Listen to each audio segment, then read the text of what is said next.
Hello friends, आप लोग कैसे हैं? उम्मीद करते हैं ठीक ही होंगे। और आज दिखाएंगे हमारा भट्ठा पक के तैयार हो गया। आज वो वीडियो दिखा रहे हैं आप लोगों को। बैक कैमरे से वीडियो में बने रहिए और देखिए आप लोग। ये रहा भट्ठा।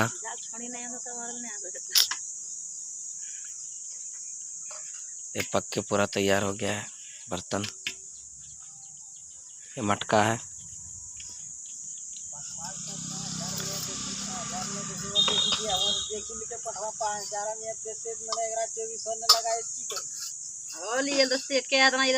भट्ठा पूरा तैयार हो गया पक के। और वीडियो को बड़ा ना करते हैं दोस्तों। और तो वीडियो देखिए और ढेर सारा प्यार दीजिए।